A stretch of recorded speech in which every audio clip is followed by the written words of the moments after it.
Di dalam ayat siratal ladzina an'amta alaihim, Allah tuh pengen ngasih tahu kepada kita bahwa apapun yang kita sedang hadapi dalam hidup kita itu tuh pernah terjadi kepada orang sebelum kita. Apapun yang sedang kita alamin sekarang, itu tuh pernah dialami oleh orang sebelum kita. Masalah kita sebagai anak harus gimana kepada orang tua. Ada contoh orang sebelum kita. Gimana seorang anak diusir oleh orang tuanya gara-gara dia beriman kepada Allah. Siapa dia? Ibrahim alaihissalam. Gimana sikap Ibrahim kepada ayahnya? Masalah orang tua kepada anak. Orang tuanya beriman, anaknya durhaka, anaknya kufur, anaknya ingkar. Siapa orang tua yang menghadapi ujian anak yang ingkar dan tidak beriman? Nuh alaihissalam. Ya bunayyarkam ma'ana. 950 tahun Nabi Nuh berdakwah termasuk kepada keluarganya, tapi anaknya menolak dakwah ayahnya sendiri. Padahal ayahnya ini seorang laki-laki yang solih, laki-laki yang sabar, laki-laki yang taat, laki-laki yang baik akhlaknya, laki-laki yang penyayang kepada keluarga. Tapi anaknya tetap aja gak suka kepada ayahnya, tetap aja membantah ayahnya. Sampai anaknya menuduh ayahnya ini orang gila, buat kapal di tengah gunung yang gak ada airnya. Dia merasa bahwa nyesal punya ayah seperti Nuh. Tapi Nuh gak pernah benci sama anaknya. Sampai ketika terjadi banjir besar, Nuh sudah berada di dalam kapal dan anaknya lari mencari tempat yang lebih tinggi, dan dia hampir tidak menemukan lagi tempat yang lebih tinggi sehingga dia hampir tenggelam. Nuh masih berharap anaknya mau ikut kepadanya dengan mengatakan, ya bunayya. Panggilan yang sangat lembut dari ayah yang durhakai oleh anaknya puluhan bahkan ratusan tahun. Anaknya durhaka kepada ayahnya ratusan tahun, mengatakan ayah saya itu gila, ayah saya itu sinting, ayah saya itu stres, ayah saya itu depresi, ayah saya itu orang bodoh, ayah saya itu dan segala macam. Membentak ayahnya, marah kepada ayahnya, buruk akhlak kepada ayahnya beratus tahun. Tapi ketika anaknya hampir tenggelam, kasih sayang ayahnya ini belum hilang. Masih memanggil anaknya dengan panggilan lembut, ya bunayya. Dalam bahasa Arab itu artinya, wahai anakku tersayang. Bukan ya waladi, bukan wahai anakku, tapi ya bunayya, wahai anakku tersayang. Masih pakai kalimat tersayang. Irkam ma'ana, naiklah bersama kami. Naiklah bersama kami ke dalam perahu, wahai anakku tersayang. Ini contoh seorang ayah teladan yang pernah diuji dengan anaknya. Ibrahim, anak yang diuji dengan ayahnya. Nuh, ayah yang diuji dengan anaknya. Atau seorang suami yang diuji dengan istrinya. Dia menafkahi istrinya, dia membimbing istrinya, dia ngajak istrinya sholat, dia ngajak istrinya menutup aurat, dia berakhlak mulia kepada istrinya, dia menunaikan seluruh hak istrinya, wafa memenuhi hak-hak istrinya, dia berbicara santun kepada istrinya, sabar kepada istrinya yang perangainya jelek bertahun-tahun. Siapa dia laki-laki yang diuji dengan istri? Lut alaihissalam. Betapa sabarnya Nabi Lut menghadapi istrinya. Istrinya bukan hanya istri yang buruk akhlak, tapi juga durhaka. Dia yang menjadi biang kerok dari semua kejahatan, kemakaran, dan keburukan yang terjadi di negerinya. Dia yang menjual laki-laki untuk laki-laki yang lain, sehingga terjadi LGBT. Istrinya ini parah. Gak sholat, gak menutup aurat, durhaka sama suami, kufur kepada Allah, melakukan dosa-dosa besar. Tapi Lut sabar dan terus membimbing istrinya sampai Allah memutuskan untuk berhenti. Udah cukup, sekarang pergilah dan tinggalkan kaum ini, karena kami akan membinasakan kaum tersebut, termasuk istri Lut. Baru Nabi Lut berhenti. Atau seorang istri yang diuji dengan suaminya. Istrinya solehah, istrinya berhijab, istrinya beriman, istrinya akhlaknya mulia, sabar terhadap kejahatan dan akhlak suaminya yang sangat buruk. Tapi dia terbunuh di tangan suaminya sendiri. Dia disalib di pohon kurma, dia disiksa sampai dia menghembuskan nafas terakhir. Tapi dia bersabar terhadap suaminya dan terus berharap agar suaminya bertaubat dan sadar. Siapa dia? Asiyah yang diuji dengan suami Fir'aun.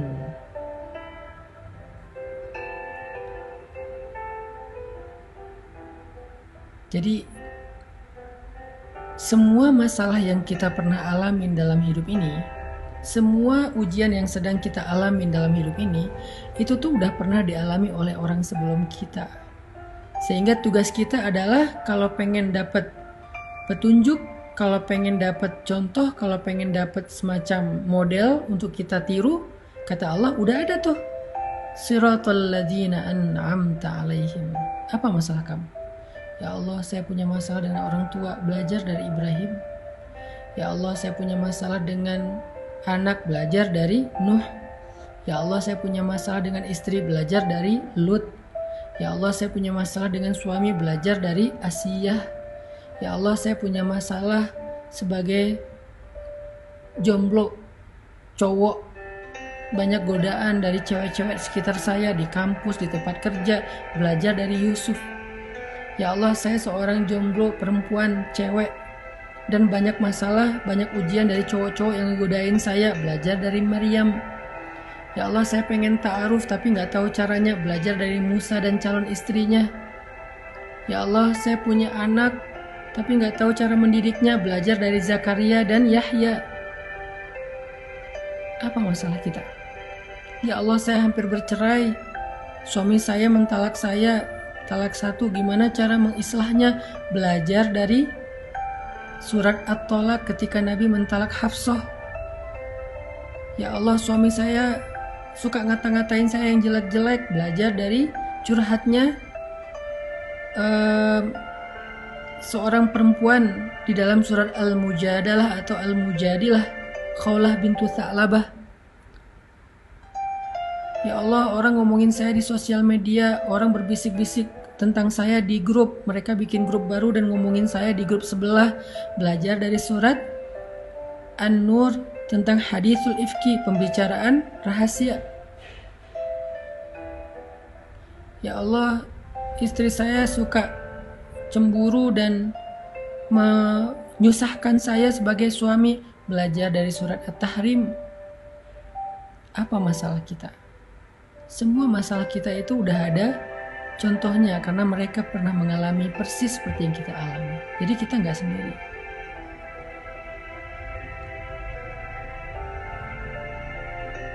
Sehingga di dalam ayat Siratal ladzina an'amta alaihim, Allah tuh pengen ngasih tahu ke kita itu, belajarlah sejarah. Di dalam ayat Siratal ladzina an'amta alaihim, Allah tuh pengen ngasih tahu ke kita, belajarlah sejarah. Karena gak ada yang baru di bawah langit, gak ada yang baru di bawah matahari, gak ada yang baru di atas tanah. Semua yang kita alamin pernah terjadi sebelumnya. Karena sejarah itu berulang, karena cerita itu terjadi lagi. Sehingga kita bukanlah orang pertama yang mengalami masalah ini. Udah ada orang sebelum kita yang jumlahnya gak terhitung. Tugas kita adalah bacalah sejarah, belajarlah sejarah, bacalah tentang kisah kehidupan mereka, biografi mereka dari referensi yang baik. Sehingga kita akan menemukan siapa yang orang yang lurus, Siratal ladzina an'amta alaihim, sehingga kita tiru. siapa yang salah jalan sehingga kita hindari. Jadi di dalam kalimat siratal ladzina an'amta alaihim, Allah pengen ngasih tahu kepada kita, belajarlah sejarah.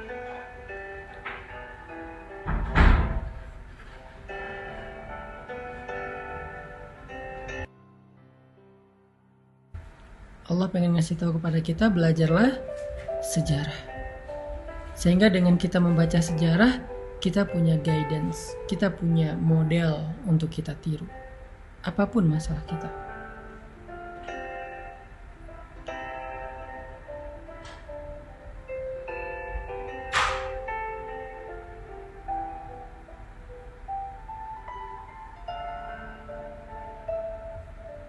Gak ada yang baru. Gak ada yang baru. Semua yang kita alamin pernah dialami oleh orang sebelum kita.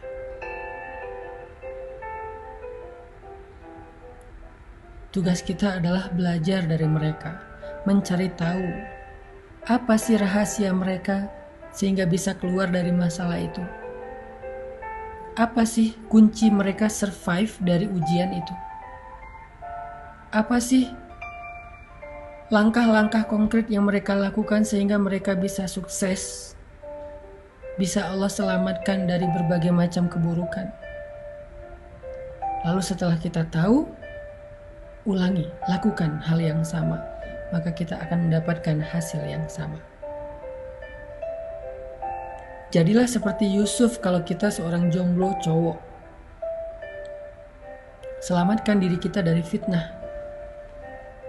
Menghindar karena Allah, karena takut kepada Allah.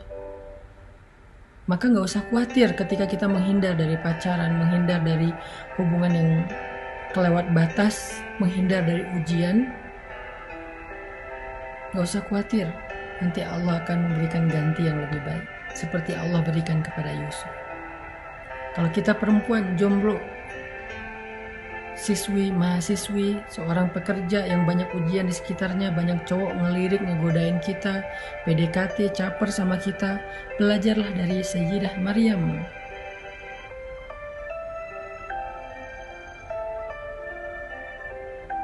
Yang mengatakan sesungguhnya aku tidak kenal laki-laki.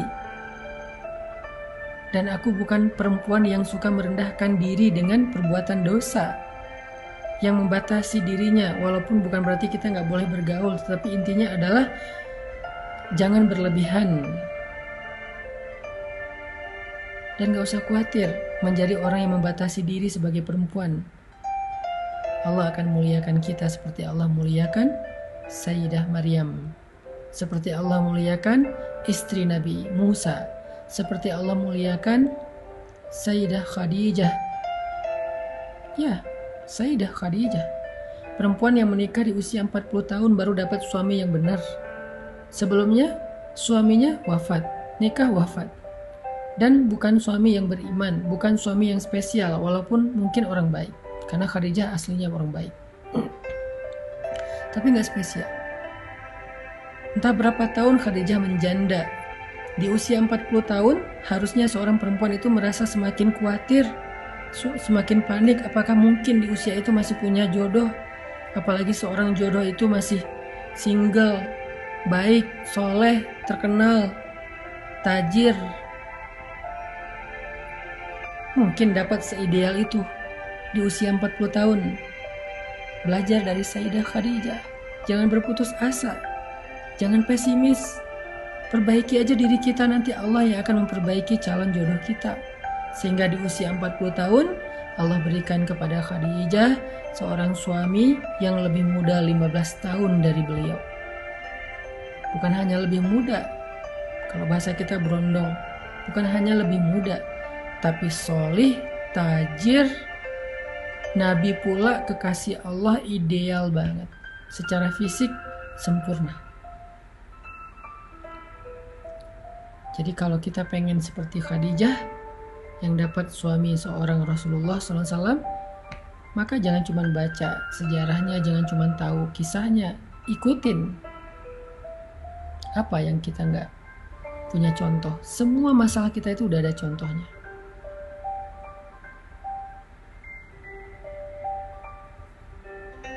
Semua udah ada contohnya. Kita yang ngerasa kayak hidup kita banyak ujian, kenapa ya setelah saya hijrah kok hidup saya banyak masalah. Perasaan dulu sebelum hijrah kayak gak ada masalah.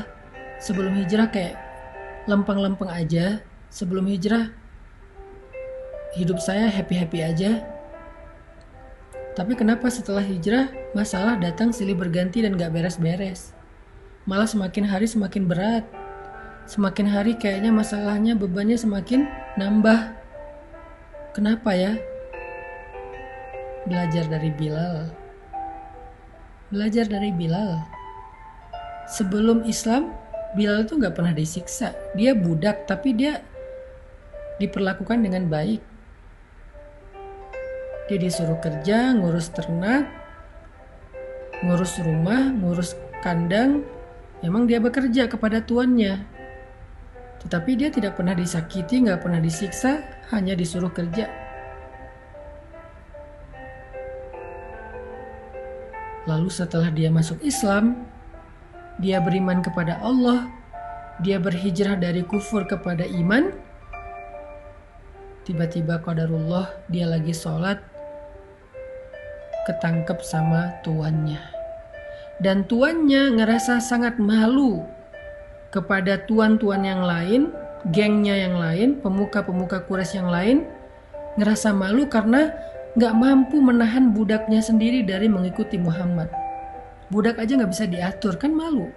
Budak aja gak bisa dihalangi, kan malu. Budak aja gak bisa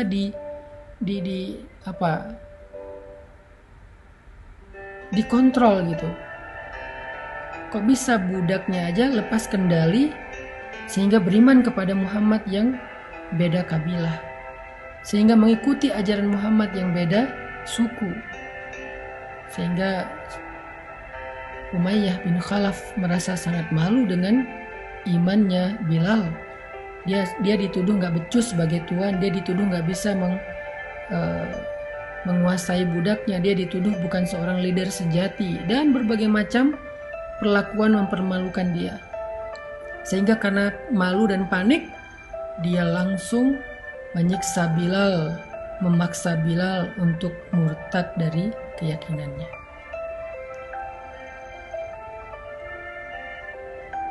Bilal mendapatkan siksaan justru setelah Islam. Apakah Bilal mengatakan ini gara-gara saya beriman, saya hidupnya jadi susah? Gak pernah Bilal ngomong kayak gitu. Apakah Bilal mengatakan, ya Allah, apa maumu? Setelah saya beriman, kenapa engkau beri saya ujian, bukannya diberi kenikmatan dan kebahagiaan? Gak pernah Bilal ngomong kayak gitu. Apakah Bilal mengatakan, ya Allah, saya nyesal udah beriman, tahu gini saya gak akan mau masuk Islam? Gak pernah terbersit sekalipun kayak gitu. Gak pernah Bilal berpikir bahwa hidupnya menjadi susah karena Islam.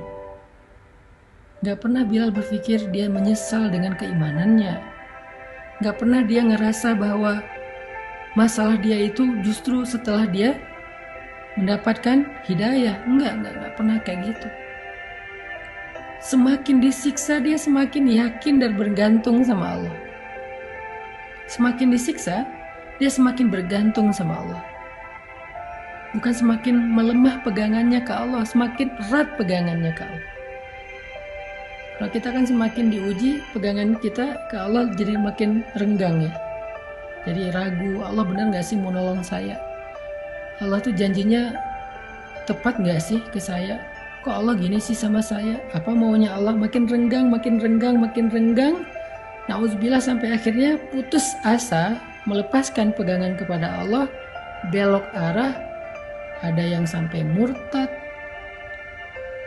ada yang bunuh diri, ada yang mencuri karena putus asa dengan rezeki yang halal, ada yang akhirnya berzina karena putus asa mencari jodoh. Makin diuji makin renggang. Kalau Bilal makin diuji makin erat pegangannya.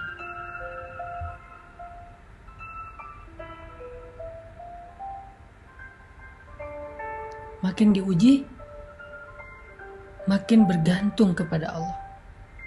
Dengan kalimat apa? Ahadun ahad. Ahadun ahad.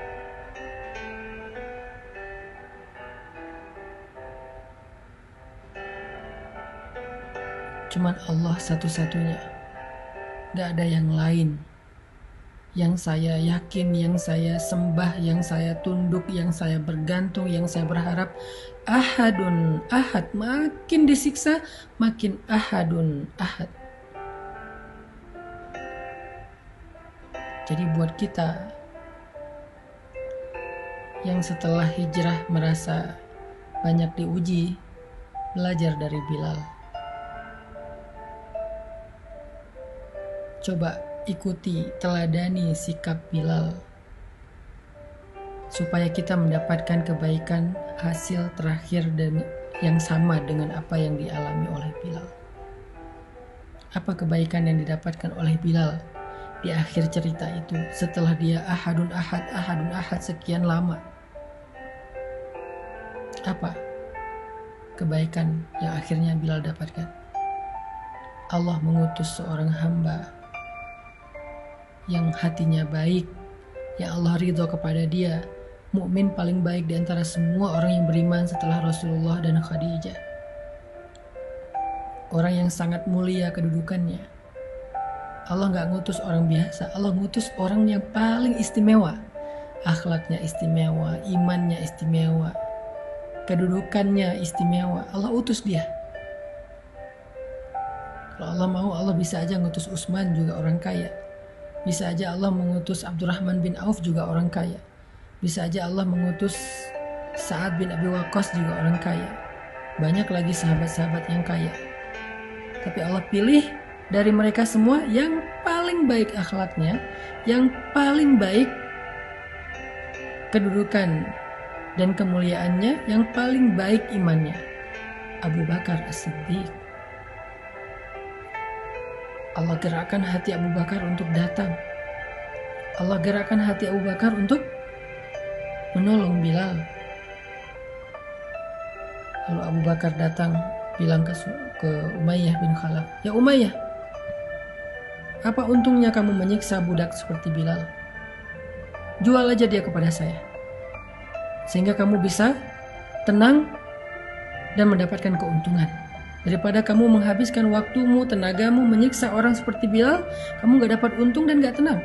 Jual dia kepada saya, kamu bebas, gak perlu lagi menyiksa dia, gak perlu lagi malu karena dia, dan kamu dapat untung," kata Abu Bakar. Umayyah mikir, benar juga nih. Kalau saya jual, saya udah gak perlu malu lagi karena bukan budak saya lagi. Dan saya gak perlu capek-capek menyiksa Bilal, karena ketika menyiksa Bilal yang terlihat tersiksa itu bukan Bilal tapi Umayyah. Plus saya dapat untung dari menjual budak yang udah gak bisa lagi saya kendalikan. Karena kalau saya biarkan gak dijual pun saya gak bisa pakai budak ini. Mending saya jual aja, mumpung ada yang beli. Umayyah mikir gitu.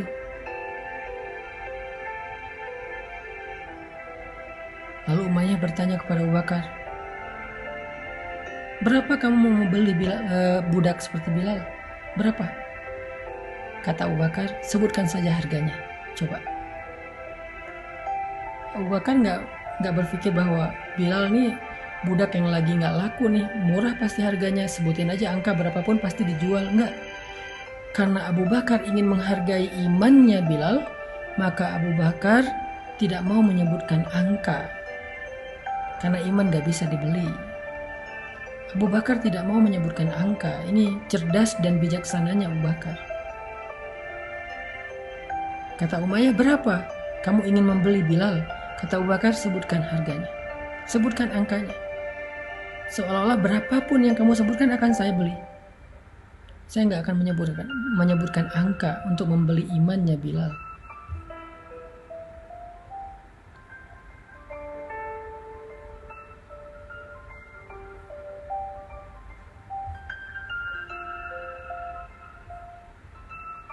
Lalu Umayyah menyebutkan sekian dinar, sekian uqiyah emas, hitungan dalam hitungan orang Arab, yang kalau sekarang mungkin harganya sekitar 700 juta kurang lebih,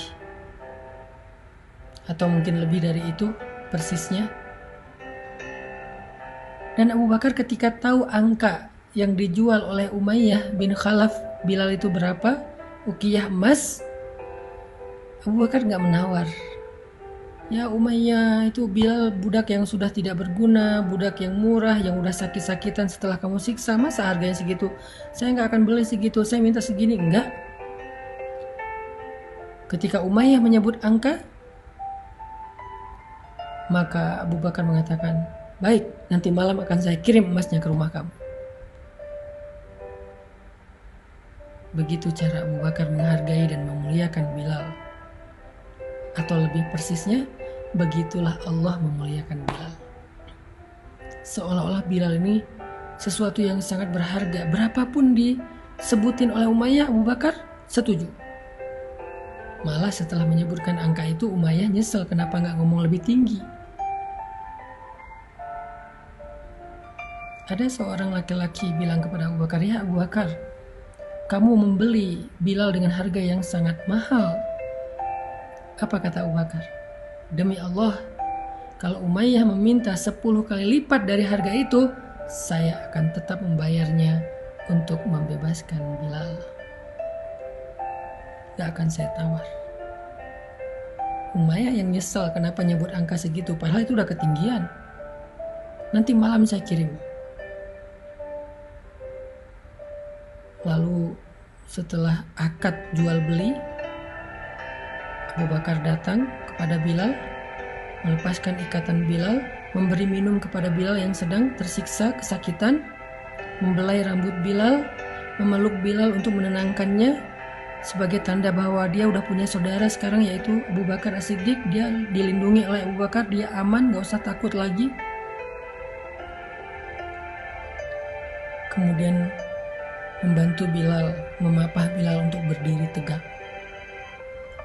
Ketika Bilal sudah berdiri tegak, Abu Bakar mengatakan, ya ahla Makkah, ya ma'syara Quraisy, wahai penduduk Mekah, wahai pemuka-pemuka suku Quraisy, ketahuilah sesungguhnya Bilal adalah saudara saya di dunia dan di akhirat, bukan budak saya.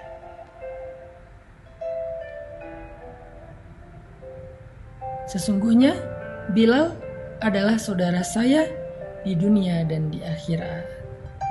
Itu sebuah deklarasi bahwa Bilal sudah menjadi orang yang merdeka, dibebaskan oleh Abu Bakar. Abu Bakar membeli Bilal bukan untuk jadi budak. Abu Bakar menebus Bilal untuk dimerdekakan. Bukan hanya merdeka dan hidup sendiri, tetapi menjadi saudara yang kehidupannya ditanggung, dijamin oleh Abu Bakar. Dan Abu Bakar berharap itu menjadi persaudaraan yang kekal sampai ke surga. Itulah kesudahan yang baik. Itulah happy ending. Itulah pertolongan Allah yang tidak terduga-duga yang Allah berikan kepada Bilal setelah dia bersabar dan bergantung kepada Allah saat-saat dia diuji.